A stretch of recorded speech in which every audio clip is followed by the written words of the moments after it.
Hej med jer. Velkommen til en torsdagsvideo her fra Køjhulen. I dag tager vi lidt en specialitet og fremviser og fortæller lidt om. Og det er en ciklide, der hedder Flowerhorn. Flowerhorn-cikliden er en krydsning imellem nogle forskellige arter af mellem- og sydamerikanske ciklider, hvor man så har fået et resultat, som man så har kaldt for Flowerhorn. Det man egentlig er kendetegnet ved Flowerhorn, det er typisk hannerne, der får den her meget store pandepukkel, som faktisk kan blive på størrelse med en tennisbold, og er ret udpræget udseendsmæssigt i forhold til fiskens form og udseende. Flowerhorn er som sagt en ciklide. Det er en ciklide, der er krydset af nogle varianter, der har noget temperament. Så det er ikke typisk, at man kan have dem sammen med andre fisk, men i visse tilfælde så lykkes det at have dem sammen med andre. Når man parer dem og laver æg på dem, så er det også kun han og hun, der bliver sat sammen midlertidigt. Fordi ellers så slår de som regel hinanden til plukfisk på et eller andet tidspunkt. I det her akvarie, jeg sidder ved, der har vi en pige Flowerhorn. Hun står herovre i hjørnet og gør sig lidt til. Som man kan se, så er der ikke udpræget pandepukkel på denne her, og det er generelt for pigerne, at der er ikke denne her pandepukkel, som hannerne får. Farvemæssigt er det nogenlunde det samme. De bliver lige så flotte, de bliver lige så store, som er omkring 30 cm. Visse tilfælde lidt større, afhængig af om det er en short body eller det er en long body.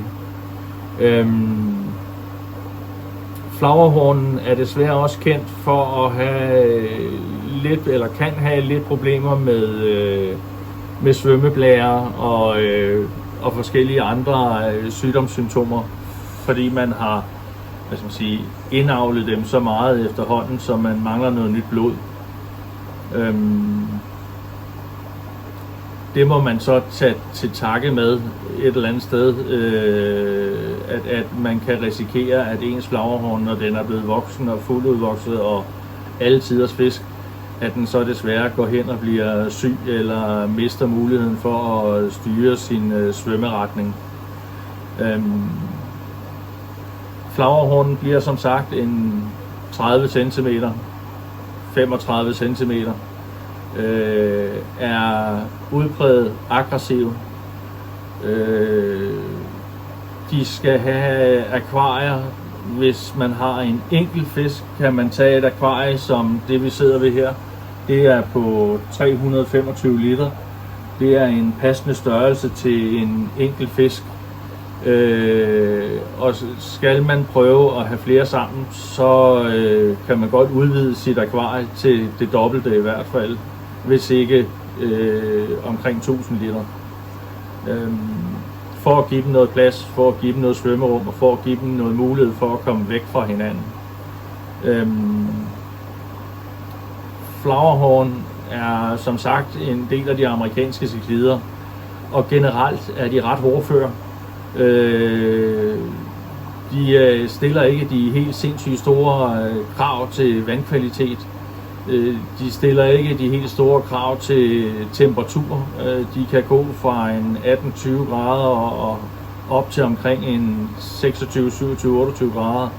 Har det bedst ved omkring 24-26, men de kan gå ved de andre temperaturer også. De er sultne. De bliver ekstremt personlige.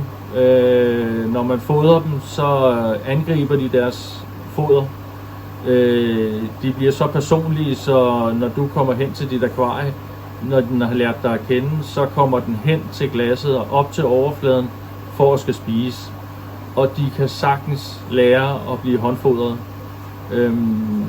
Det er ret nemt med dem. så de får noget personlighed og noget charme på den måde. Som sagt, så er det en pige, vi har her, og er ved at virkelig at udvikle sig til at få nogle pæne farver.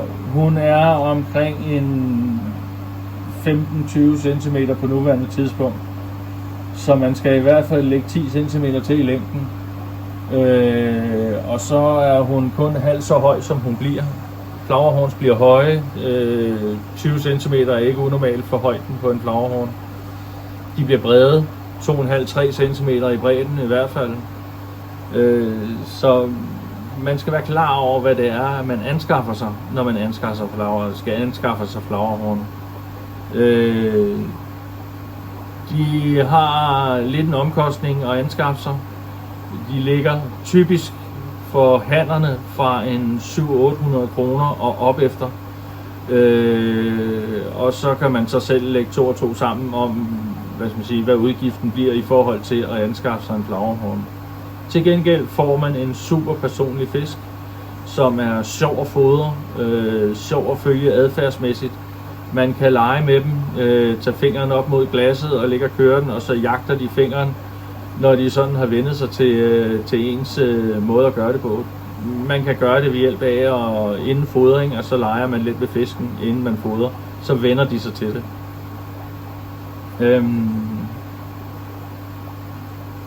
Flowerhorns er en super flot fisk. De får nogle vanvittigt kønne farver.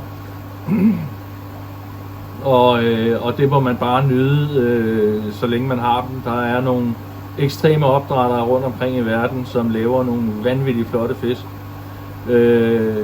Vi her i Køjhulen kan komme til et par stykker af dem, men det er ikke noget, vi sådan udbredt normalt herhjemme, fordi at det er ikke alle kunder, der har lyst til at have en flowerhorn. Så umiddelbart så er det noget, vi tager på bestilling, bortset fra den ene pige, vi har hjemme her, som også er til salg for den sags skyld. Så har man mulighed for at tage hende med hjem. Det var lidt en torsdagsvideo herfra omkring flowerhornen. Hvis der er noget mere, I vil vide, så må I jo kontakte os eller kigge forbi. Næste gang så kigger vi formentlig på nogle andre fisk. Det kan også være, at vi har fået noget nyt hjem. Det må vi finde ud af. Kan I have en rigtig god dag.